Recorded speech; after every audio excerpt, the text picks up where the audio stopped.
시간에는 속죄의 제사라는 제목으로 말씀을 전하도록 하겠습니다.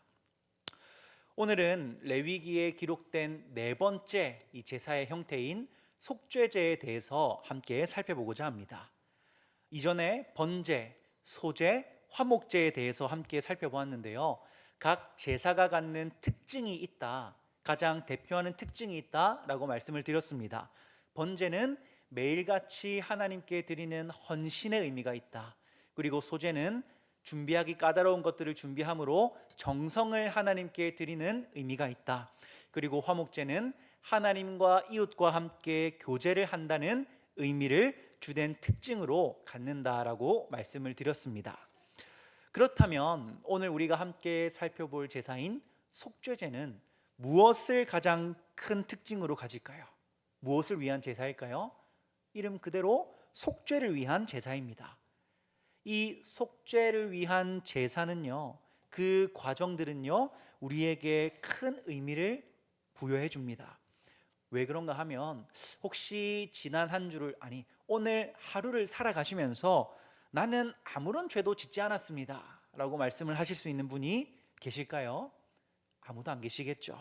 그렇기 때문에 이 속죄제가 갖는 의미는요, 지금을 살아가고 있는 우리들에게도 여전히 중요하게 다가온다는 겁니다. 우리는 죄의 유혹 앞에 갈대처럼 이리저리 흔들리는 죄인들이기 때문에 이 속죄제의 의미를 함께 살펴보심으로써 우리의 죄의 문제를 해결하고 더 나아가서 세상 속에서 빛과 소금의 역할을 감당할 수 있는 하나님과의 친밀한 교제의 자리로 나아갈 수 있는 우리 모두가 될 수 있기를 간절히 바랍니다. 첫 번째로 우리 함께 같이 읽어볼까요? 시작. 죄를 자각하라. 여러분, 우리가요 속죄를 하고자 한다면, 이 속죄에 대해서 제대로 알고자 한다면 가장 먼저 정확하게 짚고 넘어가야 할 것은 이 죄가 무엇인가, 죄가 무엇인가를 알아야 우리가 이 죄를 어떻게 해결할 것인가를 알 수가 있겠죠. 여러분, 죄하면 어떤 이미지들이 떠오르십니까? 막 살인을 하고 마약을 하고 도둑질을 하고 납치를 하고 이런 막 강력한 범죄의 이미지들이 막 떠오르시죠. 그런데 여러분, 이런 강력한 범죄들만이 죄입니까? 그렇지가 않죠. 우리가 일상적인 생활 속에서 흔히 하는 것들, 뭐 거짓말을 한다거나 마음에 시기와 질투를 갖는다거나 우리에게도 쉽게 발견할 수 있는 것들 역시 이 죄입니다. 그렇다면 성경은요, 이 죄를 어떻게 정의를 하고 있을까요? 우리 2절과 3절 말씀을 함께 읽어보겠습니다. 2절과 3절입니다. 시작. 이스라엘 자손에게 말하여 이르라. 누구든지 여호와의 계명 중 하나라도 그릇 범하였을 때 만일 기름 부음을 받은 제사장이 범죄하여 백성의 허물이 되었으면 그가 범한 죄로 말미암아 흠없는 숫송아지로 속죄 제물을 삼아 여호와께 드릴지니. 아멘. 여러분, 제가 이 두 구절에서 노란색으로 표시한 범죄하였으되, 이 범죄하여라는 단어는요 히브리어로 하타라는 단어를 사용하고 있습니다. 제가 오늘 반복적으로 말씀을 드릴 거거든요. 한번 한번 따라해 보시겠습니다. 하타. 여러분, 두 글자 정도는 외울 수 있으시겠죠? 이 죄는요 하타라는 단어를 사용하는데요, 이 하타는 방금 본 대로 죄를 짓다, 범죄하다라는 뜻을 가지고 있습니다.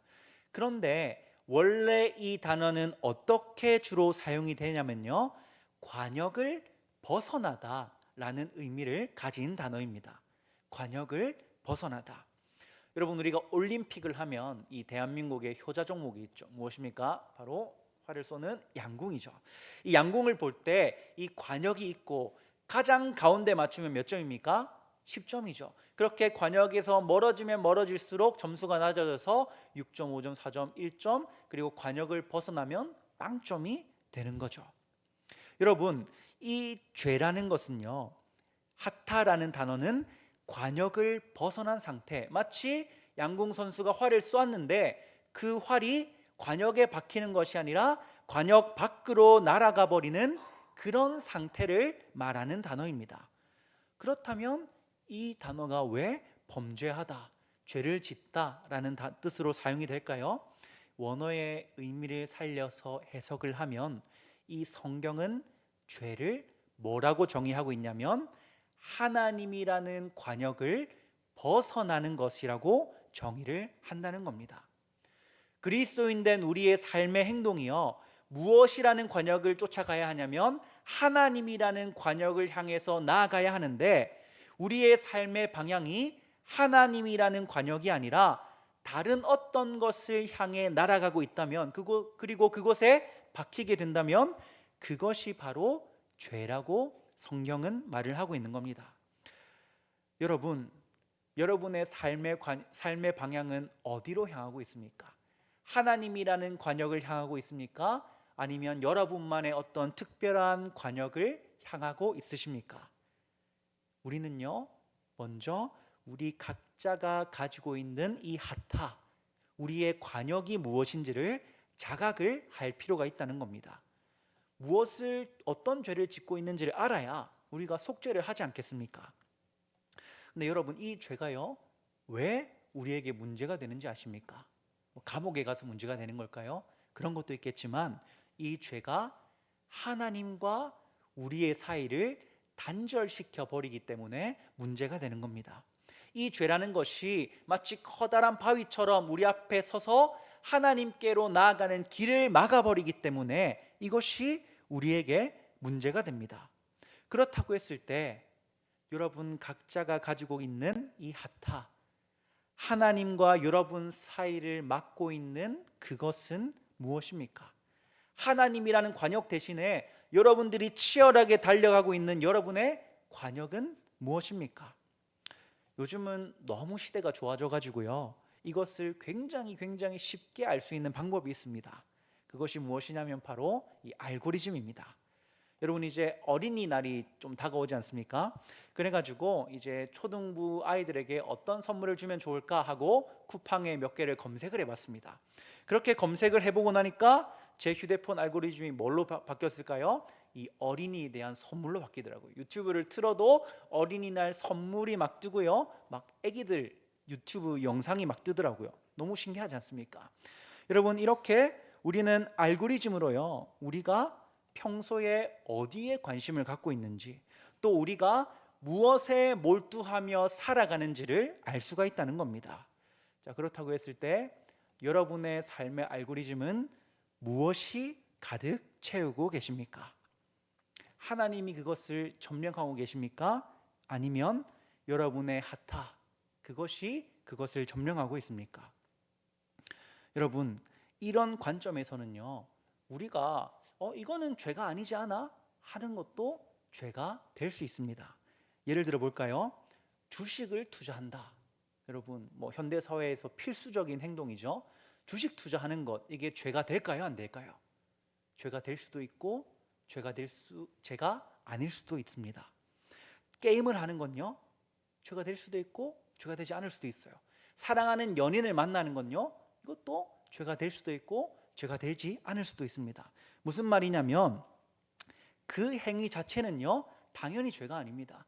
그런데 그 행위가 내 삶의 목표가 되어서 그 행위가 하나님으로 가는 그 길을 막고 서 있다면 그것은 죄가 된다는 겁니다. 내가 그것에 너무 몰두한 나머지 내 삶의 관역이 그것이 되어서 내 삶이 계속해서 거기로 이끌리게 된다면, 하나님과 그것 때문에 계속해서 멀어지게 된다면 그것이 나의 하타, 나의 죄악이 된다는 겁니다. 이것을 가장 단적으로 보여주는 것이 무엇이냐면 우리에게 주어진 시간입니다. 여러분, 시간은 하루에 몇 시간씩 주어집니까? 24시간씩 주어지죠. 그런데 모두에게 공평하게 주어지지만 모두가 똑같이 그 시간을 사용하는 건 아닙니다. 수요일에 제가 한번 드렸던 예시인데, 우리가 하루에 24시간을 살아가죠. 일주일로 계산하면 몇 시간이냐면 168시간입니다. 근데 이제 잠을 자는 시간도 빼야겠죠. 8시간씩 하루에 빼면 112시간이 남습니다. 그런데 여러분, 이 112시간 중에 여러분은 하나님과 몇 시간이나 교제하면서 살아가십니까? 가령 내가 주일에 예배 드리는 그 1시간만 하나님께 사용하고 있다면 내가 하루 일주일에 몇 퍼센트를 사용하는 거냐면 0.9%, 1%도 안 되는 시간을 하나님께 사용한다는 겁니다. 뭐 금요기도에도 나왔으니까 2시간을 하면요 한 1.8%겠죠. 여러분, 반대로 여러분이 요즘 열중하고 있는 그것에 여러분은 몇 시간을 하루에 일주일에 사용하고 계십니까? 그것에 대한 정보를 얻는다고, 그것을 본다고, 그것에 신경을 쏟는다고 얼마나 많은 시간을 거기에 드리고 계십니까? 혹 내가 하나님께 드려야 할 그 시간까지 빼앗아서 거기에 몰두하고 계시지 않으십니까? 만약에 그렇다고 한다면요, 그것이 지금 여러분들의 마음속에 떠오르는 그것이 여러분 각자의 하타, 죄가 되는 겁니다. 여러분, 속죄를 하기 위해서는요 먼저 무엇을 해야 되냐면 우리의 죄가 무엇인지를 자각할 필요가 있습니다. 우리가 이건 죄가 아니야 라고 생각했던 그것이 죄가 될 수 있음을 정확하게 자각을 할 필요가 있다는 겁니다. 꼭 뭐 살인, 마약, 폭행 이런 것만 죄가 아닙니다. 하나님이 아닌 다른 것이 내 삶을 향하는 관역이 되고 있다면 그것이 바로 성경이 말하는 죄라는 겁니다. 여러분, 오늘 밤 우리가 무엇을 속죄해야 합니까? 여러분과 하나님 사이를 막고 있는 그것, 내가 내 인생의 관역을 삼아 살아가고 있는 그것에 대해서 속죄를 해야 된다는 겁니다. 속죄제의 규정을 다루고 있는 이 레위기 5장 5절에는 이런 내용이 기록이 되어 있습니다. 우리 함께 읽어볼까요? 시작. 이 중 하나에 허물이 있을 때에는 아무 일에 잘못하였노라 자복하고. 여러분, 이스라엘 백성들이 속죄제를 드릴 때는요 먼저 뭘 했냐면 내 죄가 무엇인지 입으로 자복을 해야 된다는 겁니다. 입을 열어 나의 죄는 이것입니다 라고 고백한 이후에 일련의 과정들이 진행이 된다는 거예요. 이 시간 나의 죄가 무엇인지를 바르게 자각하고 하나님께 이 밤에 그것을 자복함으로 하나님과의 관계를 다시금 회복할 수 있는 복된 밤이 될 수 있기를 주님의 이름으로 축원합니다. 우리 두 번째로 함께 읽어보겠습니다. 두 번째입니다. 시작. 반드시 속죄하라. 여러분, 두 번째는 반드시 속죄하라입니다. 이 보통 이 남자친구들이 여자친구들과 다투게 되면 듣게 되는 단골 멘트가 있습니다. 이 뭔가 잘못한 것 같은데 여자친구가 잔뜩 화가 나가지고 이 뿔이 난 표정으로 앉아 있습니다. 뭐 가서 내가 잘못했어 라고 말을 하죠. 그럼 여자친구가 뭐라고 합니까? 뭘 잘못했는데? 라고 물어보죠. 그럼 머리를 열심히 굴려가지고 이것 때문에 네가 많이 화났을 것 같아 라고 말하면 뭐라고 합니까? 오빠는 내 마음을 하나도 모르는구나. 그럼 제가 말하죠. 내가 좀 뭘 잘못했는지 좀 가르쳐주면 안 되나 하면 오빠는 항상 내 마음을 몰라. 나는 갈 거야 하면서 가버리죠. 여러분, 이건 절대 제 얘기가 아니라 뭐 들은 얘기입니다. 들은 얘기인데 여러분, 이 속죄라는 게요 쉬울까요 어려울까요? 당연히 쉽지가 않습니다. 왜요? 말 그대로 내가 죄를 지었기 때문입니다. 내가 죄를 지었는데 아무런 대가 없이 아무런 해결의 방법 없이 그 상황을 넘어간다? 불가능한 일이라는 겁니다. 이 구약 시대에 치른 속죄의 제사도 마찬가지입니다. 여러분, 이 속죄를 치르는 제사의 과정이 쉬웠을까요? 어려웠을까요? 굉장히 어려웠습니다. 어떤 식으로 진행이 되었냐면요, 이 내가 지은 죄가 깨달아지면 이제 나의 죄를 자복하고 동물 한 마리를 가지고 제사장 앞으로 나아갑니다. 그러면 그 동물의 머리에 안수를 하고 그 동물의 목덜미에요 칼을 찔러 넣습니다. 그러면 그 동물이 고통스럽게 죽어가겠죠. 여러분, 할 수 있으시겠습니까? 저는 못할 것 같습니다. 그것으로 끝이 아닙니다. 그 동물의 가죽을 벗겨내고요, 그 동물의 각을 뜨고 배를 갈라서 기름과 콩팥을 떼어내야 했습니다. 여러분, 얼마나 피비린내 나는 힘든 일이겠습니까? 이 구약시대의 백성들은요 반드시 죄를 인식할 때마다 이 속죄의 제사를 지내야 했습니다. 우리가 그것을 어떻게 알 수가 있냐면 이 속죄제를 드리는 데 필요한 제물을 보고 알 수가 있습니다.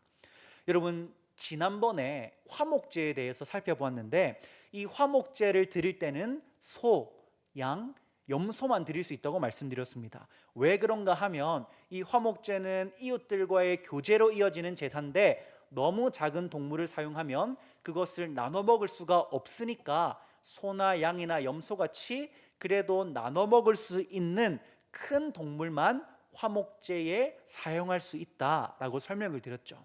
그런데요, 이 속죄제의 경우에는 굉장히 특이한 제물이 사용되는데요, 직분별로 그리고 그 사람의 형편별로 다른 속죄의 제물을 사용했습니다. 이 먼저 제사장과 또 회중 전체의 죄를 다룰 때에는 숫송아지를 제물로 사용했습니다. 그리고 족장과 리더의 죄를 다룰 때에는 숫염소를 사용했고요, 평민의 죄를 다룰 때는 암염소나 암양을 사용해야 했습니다. 그리고 여기서부터 중요한데요, 만약에 내가 그 제물을 드릴 형편이 안 돼서 여력이 안 돼서 준비를 할 수 없으면요, 비둘기 2마리를 대신해서 제물로 바칠 수가 있었습니다. 그런데 만약에 내가 그 비둘기조차 준비할 수 있는 여력이 되지 않으면요, 고운 가루 10분의 1 에바, 그러니까 이게 한 2리터 정도 됩니다. 고운 가루 2리터 정도를 사용해서 속죄제를 드릴 수가 있었습니다. 그렇기 때문에 여기서 알 수 있는 게 뭐냐면 속죄의 제물은요, 숫송아지부터 고운 가루에 이르기까지 직분과 또 형편에 맞게 맞춰서 드릴 수가 있었다는 겁니다. 여러분, 왜 이렇게 세세하게 속죄의 제물이 구분되는 걸까요? 왜 이 가루까지도 속죄의 제물로 하나님은 인정을 해주시는 걸까요? 왜 그러냐면 그만큼 죄가 갖는 위험이 심각하기 때문입니다. 이 죄로 인해 하나님과의 관계가 단절되는 것이 너무나도 치명적으로 다가오는 일이기 때문입니다. 하나님은 그렇기 때문에 어떤 사람이 죄를 지었는데 재물이 없어서 형편이 어려워서 속죄제를 드리지 못하는 그런 경우가 존재하지 않을 수 있도록 이 고운 가루까지도 속죄의 제물로 사용할 수 있도록 허락을 해주신 겁니다. 이것이 우리에게 말해주는 바가 무엇이냐면, 우리가 죄를 지었다면 반드시 그것을 속죄해야 한다는 겁니다. 이 죄의 무게가, 죄의 결과가 우리가 생각하는 것보다 훨씬 더 크기 때문에, 심각하기 때문에 하나님은 고운 가루를 사용하면서까지 속죄의 제물을 드리라고, 반드시 속죄하라고 명령하고 계시는 겁니다.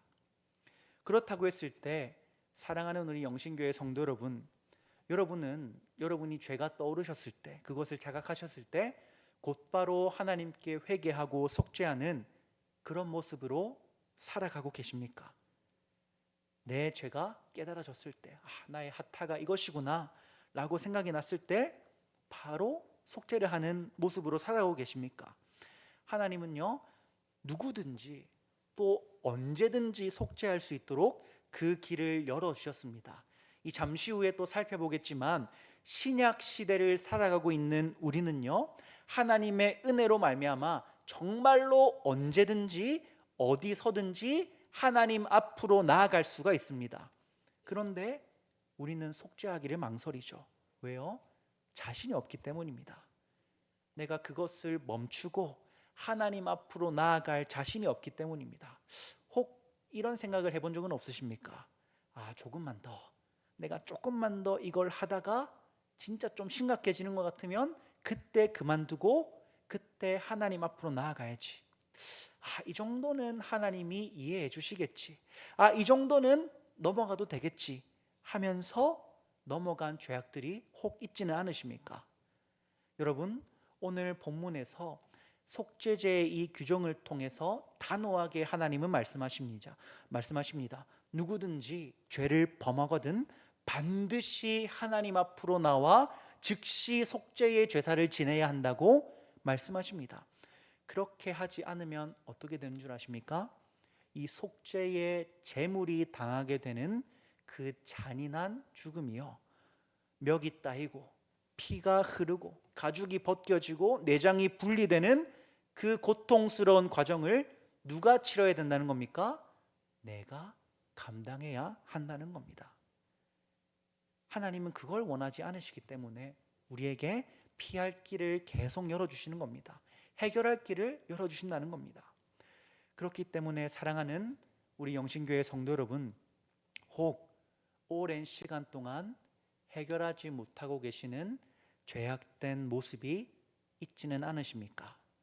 바라기는 더 이상 미루지 마시고 오늘 이 밤에 그것을 가지고 하나님 앞으로 나아가 기도의 제단을 쌓으시기를 간절히 바랍니다. 하나님이 허락하신 그 기회를 놓치지 마시고 속죄의 자리로 속히 나아감으로 다시금 하나님과의 친밀한 교제의 자리로 나아갈 수 있게 되기를 주님의 이름으로 축원합니다.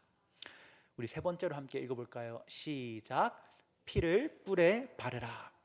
여러분, 제가 여러분의 죄가 무엇인지를 자각해야 한다고 말씀드렸습니다. 그리고 그것을 반드시 속죄해야 한다고 말씀드렸습니다. 자, 그렇다면 우리는 어떻게 속죄를 할 수 있을까요? 우리도 각자의 형편에 따라서 동물을 가지고 와서 안수를 하고 멱을 따고 가죽을 벗기고 내장을 막 하고 그렇게 해야 속죄를 할 수 있을까요?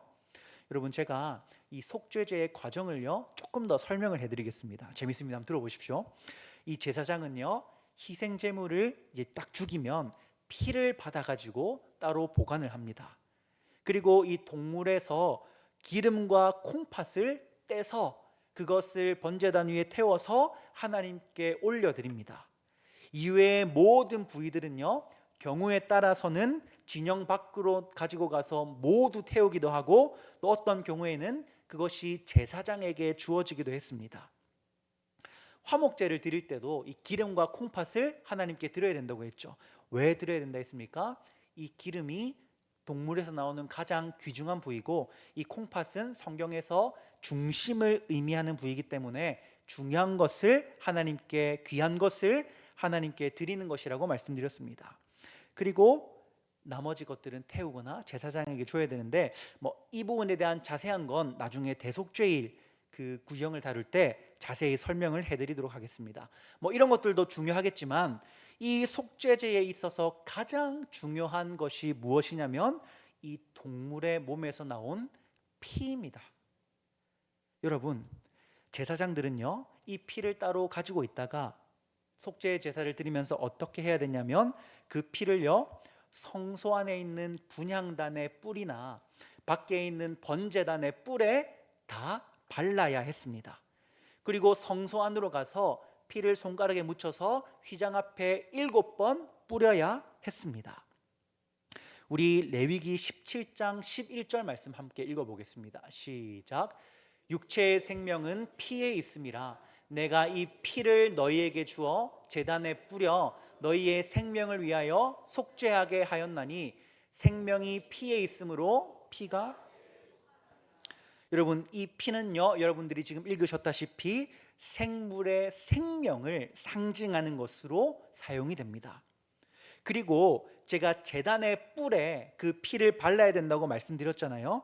이 뿔은요 성경에서 무엇으로 주로 사용이 되냐면 하나님의 능력을 나타내는 것으로 주로 사용이 됩니다. 우리 두 개의 구절을 한번 읽어볼 텐데요. 열왕기상 1장 51절 말씀입니다. 함께 읽어보겠습니다. 시작.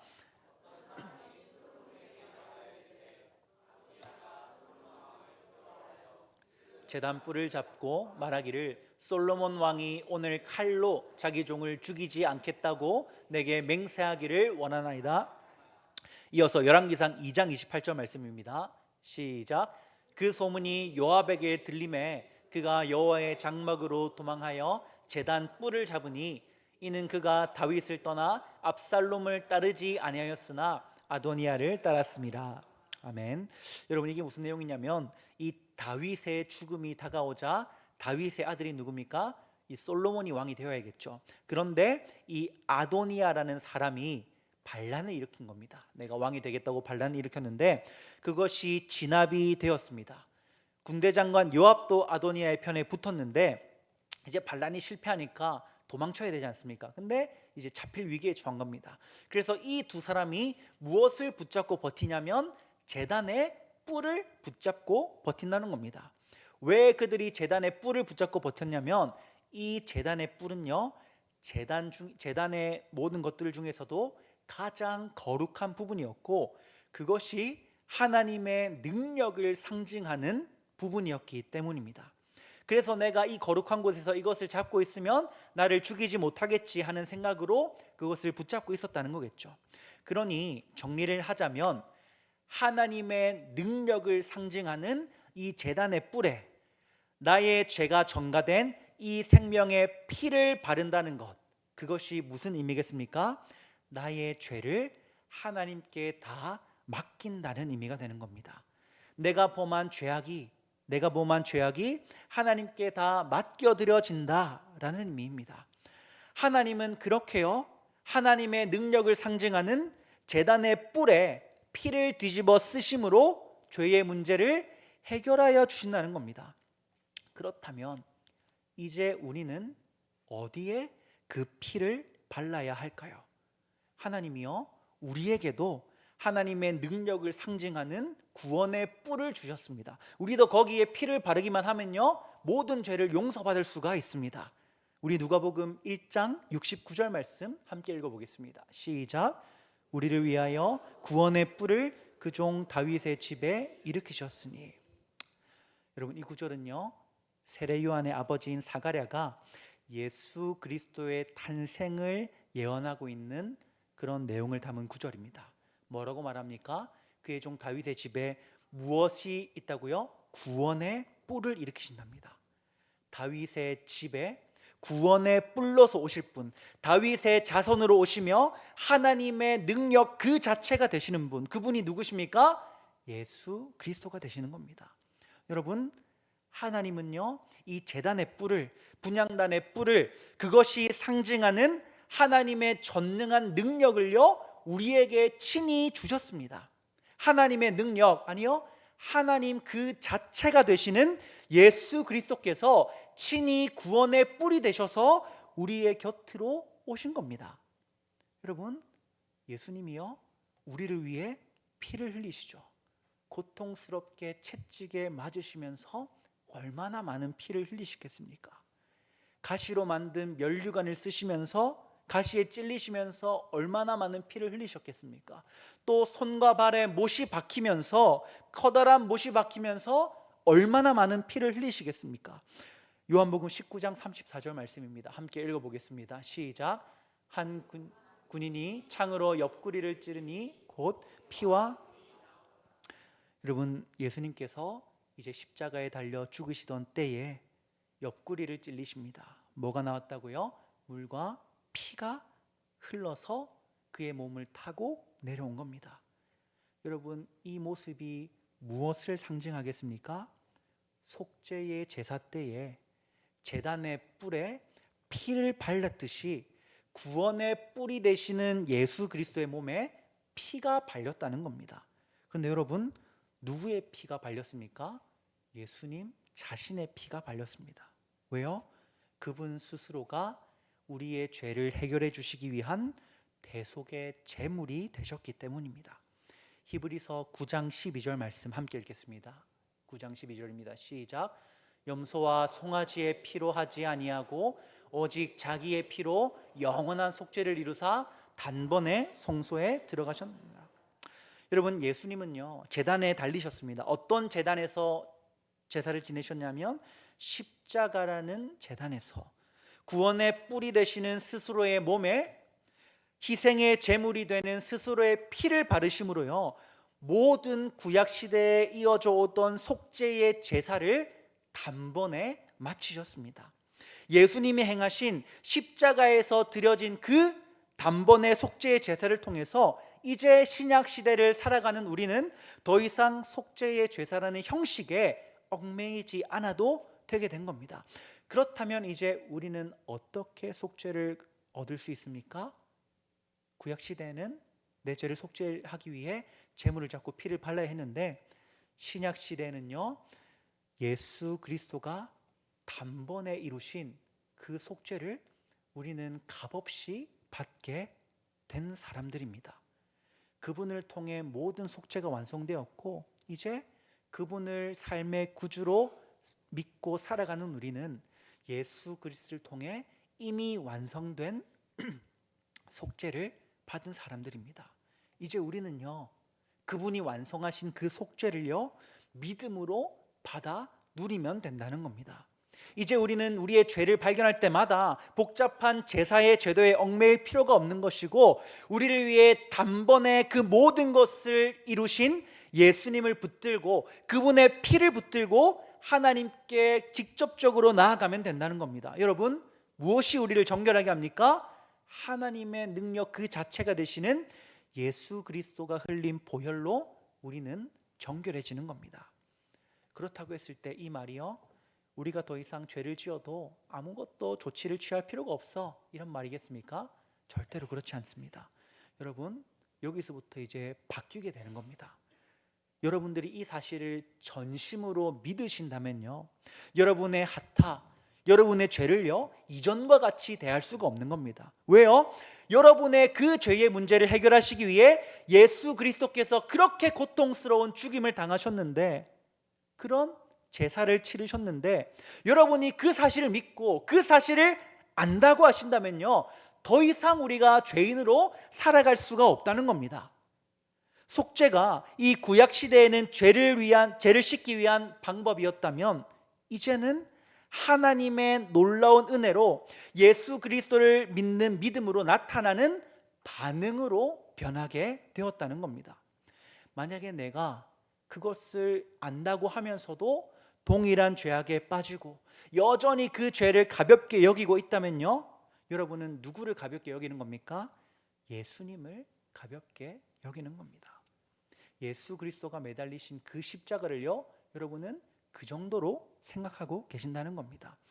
여러분들이 그 보혈의 은혜를 진정으로 믿으신다면, 여러분들이 정말 예수님의 그 희생의 제사가 나를 위한 것임을 믿으신다면, 여러분은 반드시 죄의 길에서 벗어날 수밖에 없다는 겁니다. 사랑하는 우리 영신교회 성도 여러분, 혹시 여전히 삶에서 떨쳐버리기 어려운 그런 죄악의 문제로 고민하고 계십니까?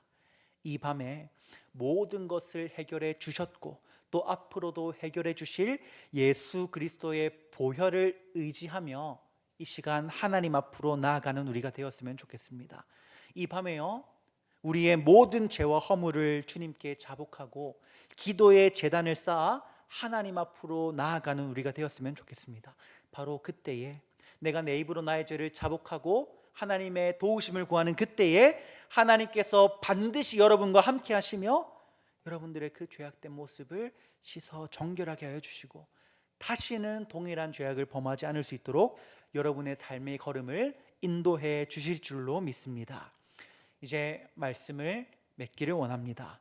사랑하는 영신교회 성도 여러분, 오늘은 이 속죄제의 내용을 통해서 세 가지를 함께 살펴보았습니다. 첫 번째, 죄를 자복하라. 두 번째, 반드시 속죄하라. 세 번째, 뿔에 피를 바르라 라는 내용이었습니다. 여러분, 이제 우리가 함께 찬양하고 기도하기를 원합니다. 오늘 이 밤이 바라기는 여러분들 각자가 가지고 있는 이 핫타, 죄악의 문제가 해결되는 밤이 되기를 간절히 바랍니다. 각자가 기도의 제단을 쌓고 하나님의 능력의 그 뿔에 예수 그리스도의 보혈을 바르는 복된 시간이 되기를 정말로 간절히 바랍니다.